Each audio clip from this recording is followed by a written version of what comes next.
Commitment. It means taking a stand. Taking a stand for you. It means delivering. It means coming through. What if you don't keep your commitment, Les? What if you give it everything you have and you come up short? Or if you don't give it everything you have, what if you get weak along the way and you throw in the towel on yourself, you surrender to your emotions? What then?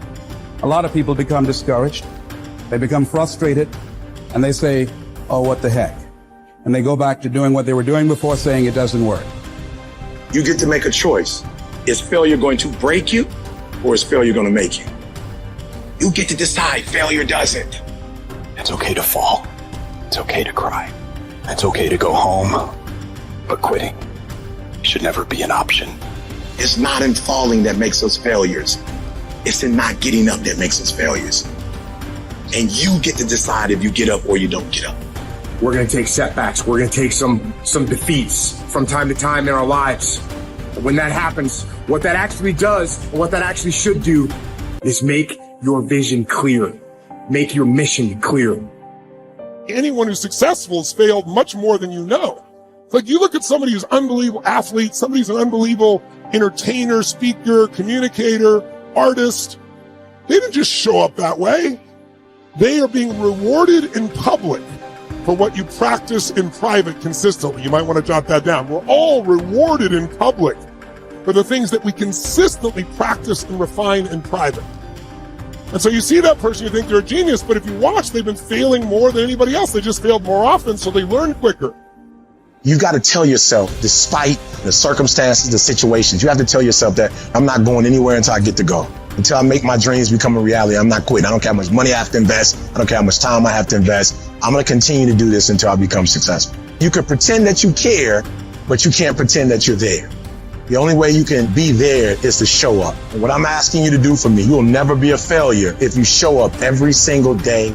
Every single day when I come, I show up and I let failure know. Failure is not an option. You can't even let it sink into your brain, not even a second. You have to know that this thing is going to work. Come hell or high water, whatever it is that I set out to do, it may not happen in 6 months, it may not happen in a year, it may not happen in 2 years, but at some point, my dream is going to become a reality. I can accept failure. Everyone fails at some point, but I cannot accept not trying.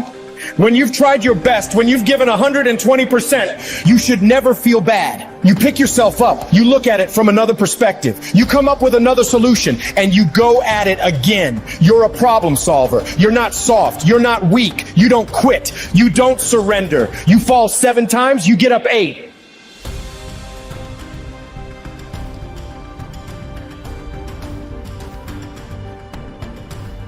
There is a cycle of history that is plain as day. Good times create weak people.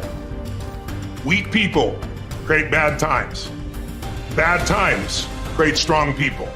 Strong people create great times. This is the cycle of history. Our thinking, our process is so affected by the way we're raised generationally, the experiences we go through. So let me give you an example of why we're having challenges today and why I'm more than hopeful. Let's say you were born in 1910. Now, think of it this way first. Remember I talked about pattern recognition, pattern utilization, pattern creation. What gave humanity its greatest jump in its capacity was pattern recognition around seasons. Up until that time, we were hunter-gatherers, barely able to survive. It all depended on what was happening in the environment. We were dependent on the outside world. But once we understood the seasons, that planting in the springtime and then taking care of through the summer, boy, in the fall you can reap. And then there's gonna be winter and you gotta hang on to this stuff so you can survive. Once we recognized that pattern, humanity transformed. Communities were created, eventually cities and countries and states, right? So think of it this way. There's also a pattern of your history as a human. 0 to 21, 19 to 2021 is a springtime where everything's easy. It's easy to grow. Growth happens. You don't have to do squat. Your body grows, life grows. And some of us had a more protected childhood. Some of us had no protection. We had to step up and take care of things when we were 7 or 8 years old. But regardless, overall, it's a time in which people look out for you. You're taught things. You consume what you're taught. But once you come 19, 20, 21 roughly, and sometimes it's 16 for some people, 25 for others, but you get the picture, you enter a new season of life. You go to the summertime where you start testing and go, well, this is what I was taught, but do I really believe this? You know, this is what people say, but now I'm in a relationship, you know? And so all of this next 20 years is an explosive growth period if you work at it from 21 to 41. From 42 to 62 is a reaping time. If you planted really in the spring and you pushed hard through the summer, you're gonna reap. Now, if you didn't plant in the springtime, you're gonna weep in this season. You know, you're gonna be like, I don't have any money, I don't have any time, I don't know what to do, where am I going? But that's a season of power.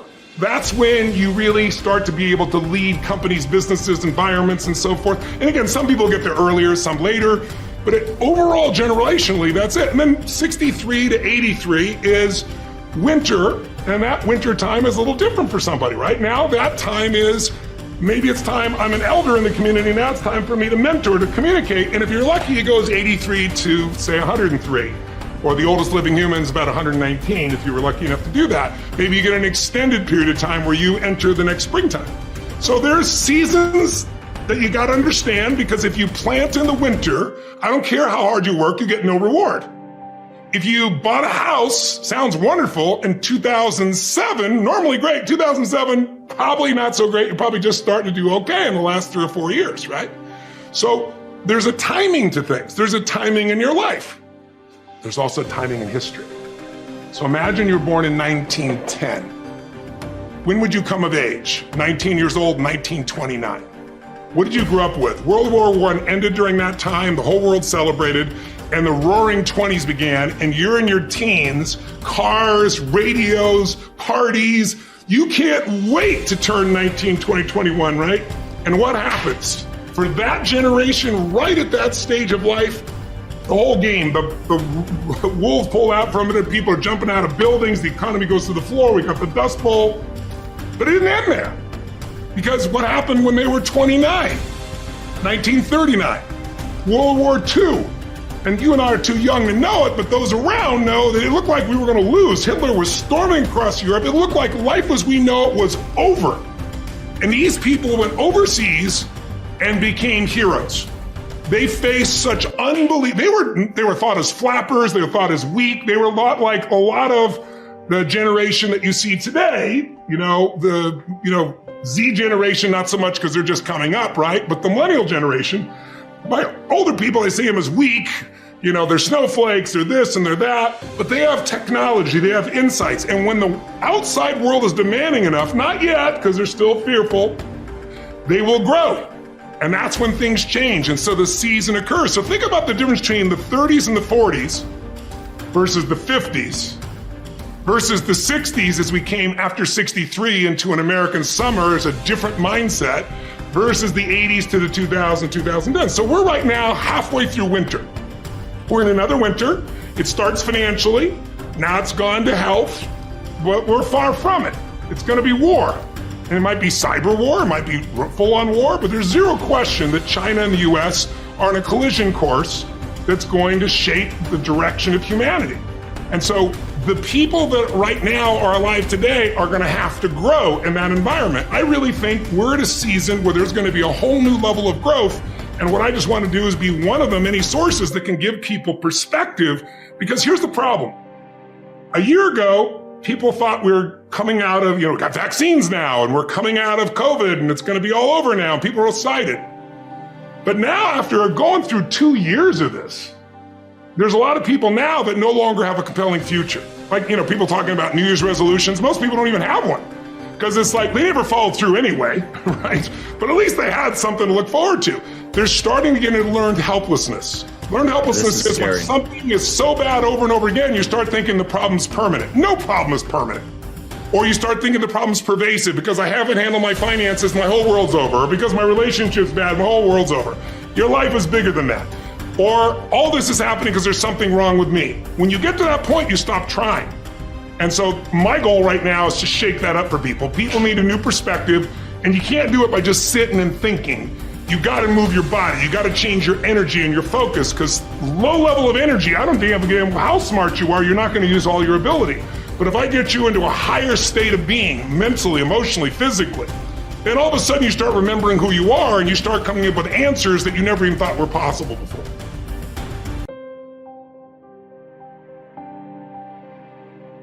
You will hear many people saying, "When I am 50, I shall retire into leisure.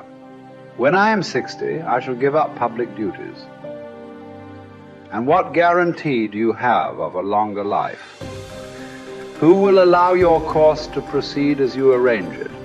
Aren't you ashamed to keep for yourself just the remnants of your life and to devote to wisdom only that time which cannot be spent on any business?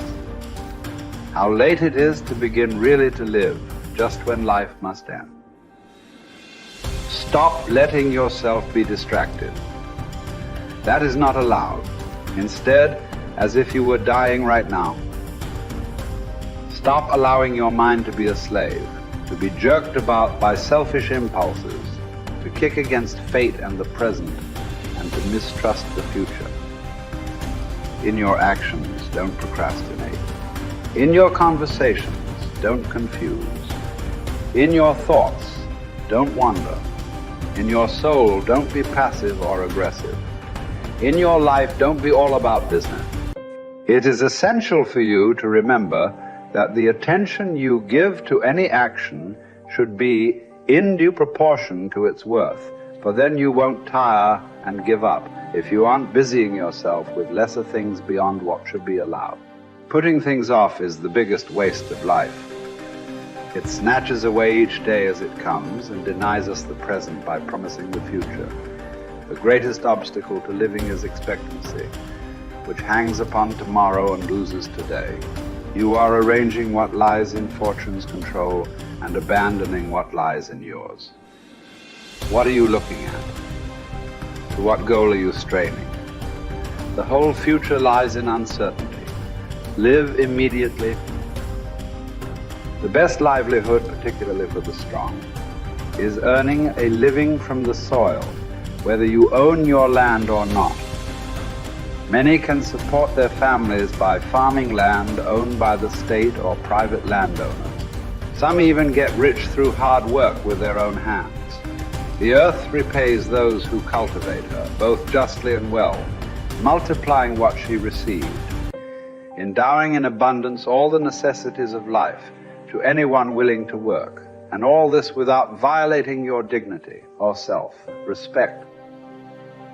Generally speaking, if you devote yourself to the life of philosophy whilst tilling the land at the same time, I couldn't compare it to any other way of life, nor would I prefer any other livelihood. It is living more in accord with nature, drawing your sustenance directly from the earth, the nurse and mother of us all, rather than from another source.